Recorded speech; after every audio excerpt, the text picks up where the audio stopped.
Hola, mi nombre es Walter, soy abogado y titular del estudio WLS Abogados. Bienvenidos al podcast número 2. En esta oportunidad les voy a explicar cómo calcular la liquidación final en caso de renuncia y cómo calcular los rubros que la integran, como son el salario proporcional, el aguinaldo proporcional y las vacaciones no gozadas. También les voy a explicar cuál es el plazo de pago de la liquidación final, cómo reclamar en caso de falta de pago, qué intereses se deben, qué es el artículo 80 de la Ley de Contrato de Trabajo y cómo es el funcionamiento del reclamo ante el SECLO en caso de ser necesario. Empezamos entonces explicando cómo calcular el salario proporcional que se debe en la liquidación final ante la renuncia del trabajador. Esto es bastante sencillo. Como lo pueden ver en pantalla, lo único que tenemos que hacer es dividir nuestro salario mensual en 30 días, que son los días del mes, y luego multiplicarlo por la cantidad de días trabajados en ese último mes en que renunciaste al empleo.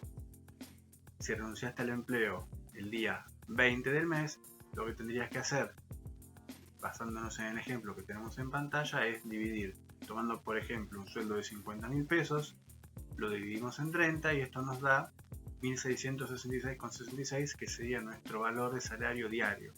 Y luego lo único que hay que hacer es multiplicar este valor del salario diario, que en nuestro ejemplo sería 1.666, por los 20 días que trabajamos, lo que nos daría 33.333,20 centavos.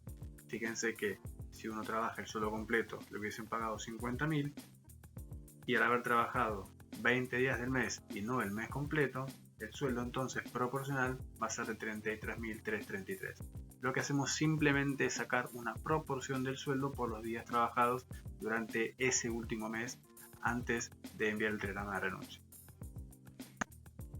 Nuestro segundo paso sería entonces calcular el aguinaldo proporcional, el llamado sueldo anual complementario o también SAC. Nosotros sabemos que el SAC vendría a ser el sueldo número 13 que se le abona al trabajador, solamente que se divide en dos y se paga la mitad en junio y la otra mitad en diciembre. Entonces, si nosotros trabajamos menos de un año entero, el empleador nos tiene que abonar ese SAC, pero debe hacerlo de manera proporcional conforme los días que hayamos trabajado durante ese año o durante ese semestre. Hay varias formas de calcular el aguinaldo proporcional. Yo les propongo una que a mí me resulta sencilla y es dividir el salario mensual en 365 días, luego multiplicarlo por la cantidad de días trabajados durante el semestre en el que estamos parados. Estamos parados de enero a junio, será el primer semestre, y si estamos parados de julio a diciembre, será el segundo semestre. Tomemos el ejemplo de un trabajador cuyo sueldo es 50.000 pesos y trabajó 90 días. Vamos a suponer que trabajó enero, febrero y marzo. Es decir, 90 días. Entonces lo que tenemos que hacer simplemente es dividir el sueldo en 365. En el caso puntual de un trabajador que ganaba 50.000 pesos, el valor diario del aguinaldo es 136,98 y lo que tenemos que multiplicar entonces es este valor de 136,98 por 90 días, lo que nos va a dar 12.328,76. Ustedes observen entonces que para un trabajador que laboró 3 meses en el año, en vez de cobrar un aguinaldo entero, que sería un sueldo 50.000 pesos, le va a tocar cobrar 12.328,76. Quiero dejar en claro un concepto que me parece importante, que es que el aguinaldo se devenga día a día. Se devenga quiere decir que se genera y que se le debe en consecuencia al trabajador. Si un trabajador solamente prestó servicios un día, también se le deberá abonar salario proporcional por ese día de trabajo. Como decía un viejo y querido profesor de la universidad, el salario se devenga día a día, minuto a minuto, segundo a segundo. En consecuencia, y es por este motivo que al haber trabajado apenas un día, también deberán abonarle aguinaldo proporcional en caso de renuncia o también en caso de despido, ya sea con causa o sin causa. Y por último, nos tocaría calcular las vacaciones no gozadas. ¿Cómo funciona esto? En el derecho argentino, las vacaciones están pensadas para que el trabajador las goce efectivamente. El único supuesto en el cual las vacaciones se deben abonar es cuando se produce un despido o la renuncia del trabajador antes de que pueda llegar a tomarse esas vacaciones. Entonces, lo que hay que hacer para calcular cuánto le deben al trabajador por las vacaciones no gozadas es dividir el salario no en 30, sino en 25, que es un coeficiente que nos da la ley para el cálculo de las vacaciones, y luego multiplicarlo por los días de vacaciones que el trabajador tenía pendientes de goce.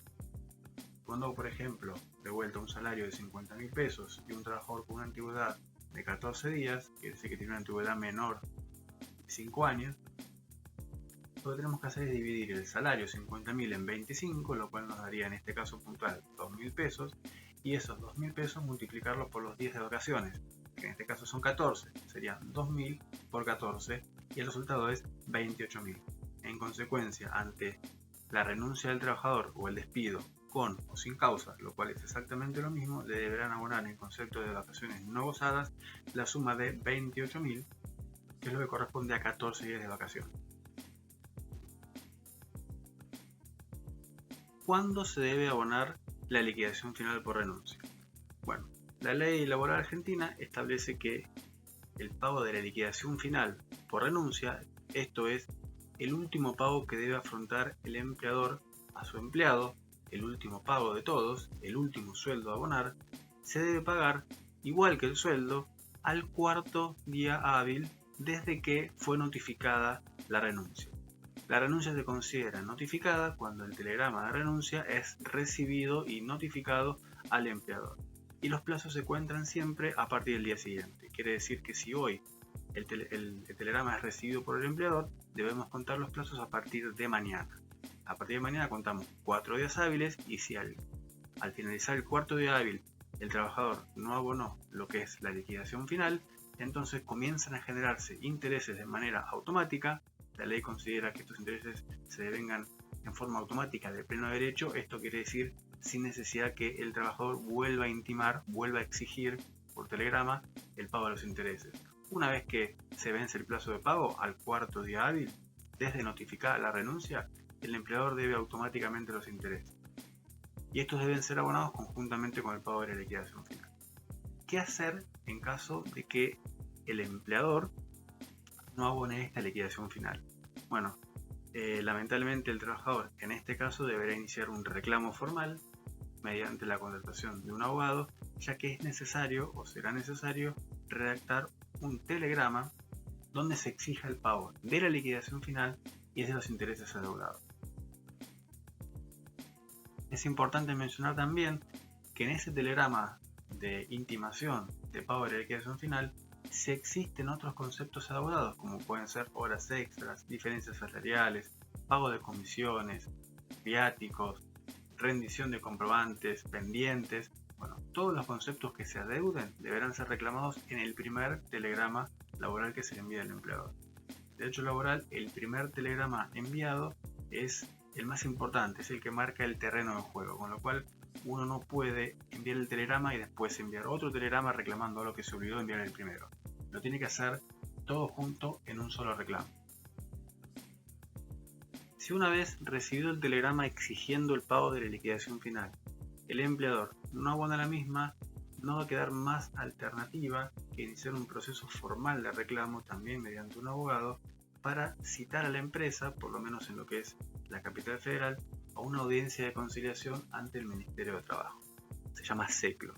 Explico brevemente de qué se trata este procedimiento.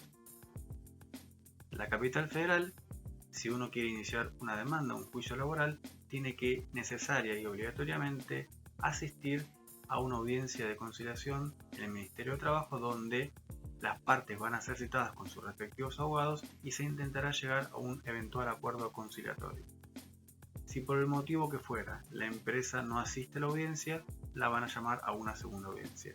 Si llegado el caso a la segunda audiencia la empresa tampoco asiste, o si habiendo asistido a la primera o a la segunda, es indistinto, la empresa manifiesta que no tiene intenciones de llegar a ningún acuerdo y que no va a ofrecer ninguna suma de dinero para lograr un acuerdo, entonces sí, en ese caso el trabajador ya tiene liberada la posibilidad de poder iniciar un reclamo laboral. Claramente en estos casos lo más recomendable es intentar llegar a un acuerdo con el empleador para que abonen las sumas adeudadas, ya que de lo contrario va a obligar al trabajador a someterse a un proceso judicial que en estos momentos en Capital Federal está demorando entre 4 y 5 años. Por último, me quiero referir a dos conceptos que me parece que son importantes en cuanto a la renuncia del trabajador y el método utilizado para renunciar, y finalmente el llamado certificado de artículo 80. En primer lugar, para enviar un telegrama de despido, lo único que tiene que hacer el trabajador es dirigirse al correo argentino y solicitarle al empleado un telegrama modelo de renuncia. Acá existen dos posibilidades. La primera es la que comentaba recién, enviarlo mediante un telegrama modelo que el correo argentino tiene preparado y está preimpresa la frase que dice renuncio a mi empleo a partir del día tal, el día X. Este telegrama tiene una gran dificultad y es que no tiene seguimiento por parte del correo. No le otorgan un número de telegrama, con lo cual no vamos a poder saber cuándo se entregó ese telegrama ni si fue entregado. Y esto es muy importante, ya que a partir del momento de la entrega del telegrama es cuando empieza a correr ese plazo de 4 días para el pago de la liquidación final. En consecuencia, mi recomendación es que si quieren enviar un telegrama de renuncia desde el correo argentino, que es de donde deben hacerlo, es gratuito gracias a una ley argentina que establece la gratuidad de procedimiento en materia laboral, es decir, este telegrama no se lo van a cobrar. Lo que tienen que pedir al empleado de correo es que le otorgue un modelo de telegrama de más de 30 palabras, un formulario de telegrama de más de 30 palabras. Y en ese formulario sí pueden escribir de puño y letra el siguiente texto. Localidad, Ciudad de Buenos Aires, la que sea. A partir del día X renuncio a mi empleo. Aconsejo, en este caso, otorgar el plazo que establece la ley de preaviso de 15 días. Les comento, la ley laboral argentina exige al empleado que renuncia a su empleo que le otorgue un plazo de aviso de 15 días. Si el empleado no otorgara este plazo de 15 días, la empresa podría, mediante un juicio posterior, reclamar ese medio mes de sueldo que sea abonado. Es muy infrecuente que las empresas realicen este tipo de reclamos, pero lo que sí sucede, bastante frecuente, aunque sea ilegal, es que si el empleado no otorga este preaviso de 15 días, la empresa retiene de la liquidación final esos 15 días de preaviso. En este punto quiero ser muy claro, es absolutamente ilegal realizar cualquier retención sobre la liquidación final del empleado, salvo las autorizadas por la ley, que son muy poquitas. Además está decir que este tipo de retención está absolutamente prohibida, pero sin embargo las empresas o algunas empresas suelen hacerlo, como si fuera una represalia porque el empleado no otorgó el aviso necesario. Con lo cual, si uno tiene tiempo y para evitarse problemas, lo más aconsejable es enviar el telegrama y decir que renuncia al empleo a partir de la fecha tal, pero dando esos 15 días de preaviso. Si estamos parados en el 1 de septiembre, entonces el telegrama sería: notifícole a usted que renuncio a mi empleo a partir del 16 de septiembre del año 2020 o el año que corresponda.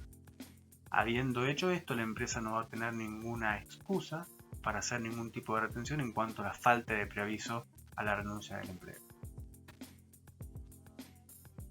También es bueno mencionar que el trabajador tiene la opción, cuando envía el telegrama de renuncia, siempre que pida el telegrama de más de 30 palabras, de expresar las causas que lo motivaron a renunciar.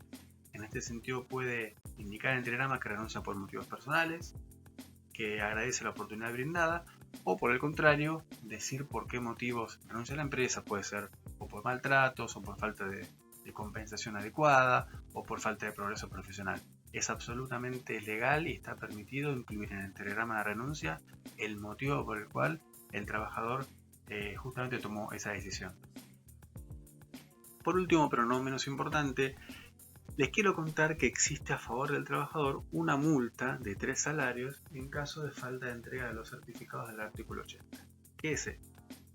El artículo 80 es el artículo 80 de la ley 20.744 y establece y exige que ante la extinción de la relación laboral, ya sea renuncia, despido sin causa, despido con causa, cualquiera sea el motivo de la extinción de la relación laboral, el empleador tiene que entregarle al trabajador un certificado de servicios, se llama certificado de servicios y remuneraciones, donde diga la fecha de ingreso, la fecha de egreso, el salario, la categoría laboral y donde conste el pago de los aportes y contribuciones de la Seguridad Social, esto es el pago de los aportes jubilatorios.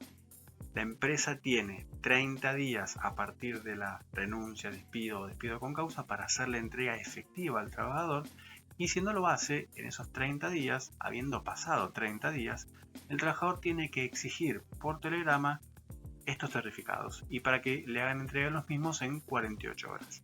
Si habiendo pasado 30 días de la renuncia, el despido del trabajador, y el trabajador exige mediante telegrama para que le entreguen los mismos en un plazo de 48 horas, y habiendo pasado esas 48 horas el certificado de servicio no es entregado, la ley dice que el trabajador tiene derecho a reclamar una multa equivalente a 3 salarios. Esta multa es reclamable por el trabajador y es para el trabajador, no para el Estado, aunque le digamos multa, es una indemnización que le corresponde al trabajador, y para poder exigirla debe enviar un telegrama, y si la empresa hace caso omiso al pago de esos 3 salarios, el trabajador entonces podría también iniciar un proceso formal con un abogado ante el Ministerio de Trabajo en las llamadas de audiencias del SECLO que antes comentamos. Si en las audiencias del SECLO no es posible llegar a un acuerdo con el empleador porque no quiere abonar los 3 salarios, entonces sí, el trabajador tiene derecho a iniciar el reclamo judicial respectivo ante la justicia laboral. Finalizamos por hoy entonces este podcast número 2, esperando que les haya sido de utilidad, y si así fue, por favor denle un me gusta y compartan este video para difundir los derechos laborales de los trabajadores. Muchas gracias y hasta la próxima.